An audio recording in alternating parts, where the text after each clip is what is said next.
Beginning. The prisoner in chains. The first thing they took from me was the sky. One moment I was a reconnaissance pilot drifting above Mars' outer defense grid. The next I was staring at a ceiling that shimmered like liquid metal, suspended inside a prison cell that wasn't built by human hands. My name is Captain Idris Kane, Terran Defense Fleet. At least, that's who I was before the Karthari Empire captured me. The Karthari didn't invade planets. They harvested civilizations. They studied strengths, weaknesses, leadership structures.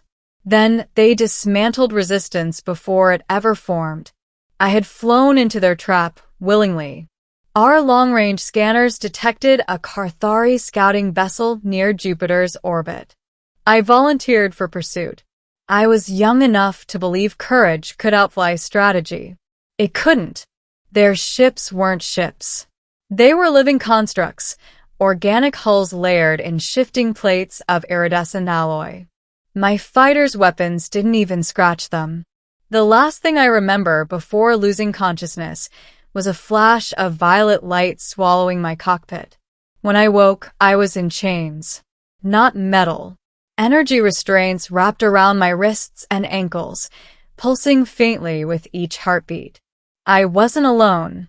The chamber was circular, built from dark stone-like material embedded with veins of glowing crimson. Above me, massive pillars rose into shadow. And standing before me, she was taller than any human woman, clad in segmented armor that flowed like scales. Her skin carried a faint silver-blue tone, marked with glowing symbols that pulsed along her arms. Her hair, if it could be called that, was a cascade of dark strands interwoven with metallic filaments. Her eyes burned gold. She radiated power, not just physical strength. Authority. Behind her stood a dozen Karthari soldiers, silent and unmoving. She stepped forward.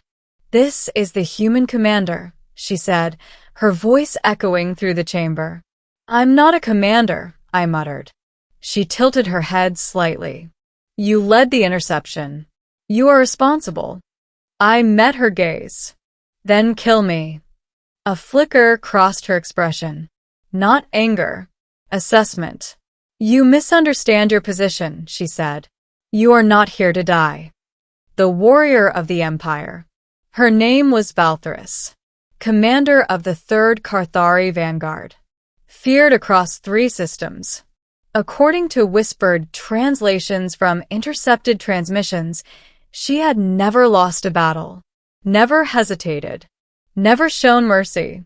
And now she stood before me, studying me like a puzzle she couldn't quite solve. "You will answer questions," she said. "And if I don't?" She gestured subtly. Pain surged through the restraints, white-hot energy ripping across my nervous system. I gritted my teeth. She watched my reaction closely. "You resist more effectively than projected," she noted.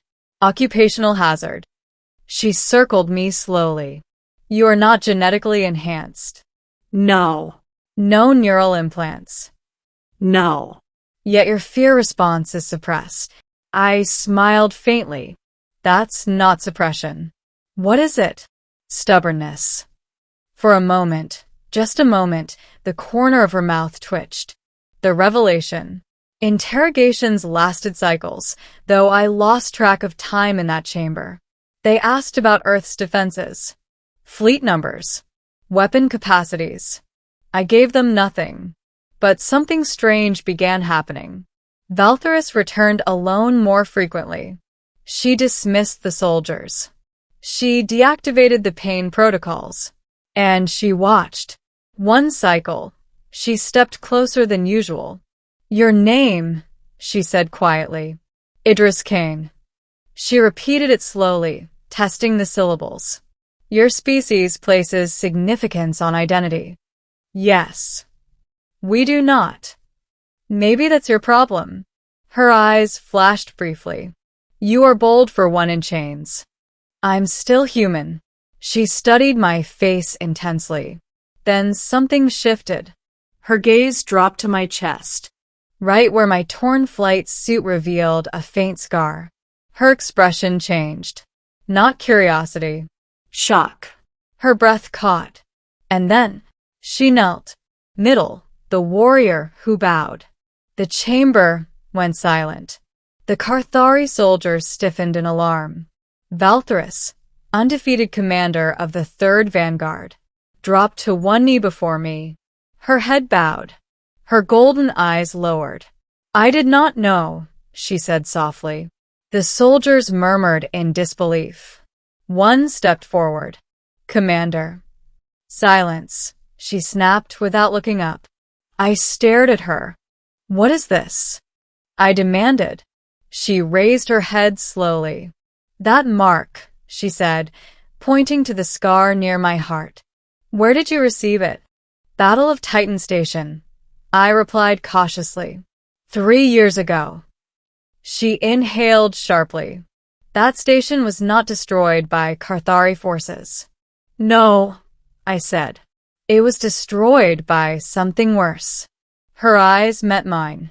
"My brother commanded that expedition." The memory flooded back.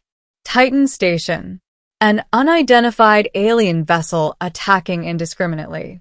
Not Karthari. Something feral. Mechanical. Hive-like. The Karthari ship that arrived mid-battle had fought beside us. Their commander died, preventing the station's core from detonating. "You're telling me?" I began slowly. She nodded once. "My brother fell defending your people." The chamber felt smaller. He gave his life to stop the Devourers. I remembered that alien warrior.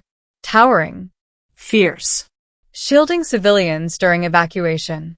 I had dragged him from collapsing debris moments before he returned to the fight. He had been mortally wounded.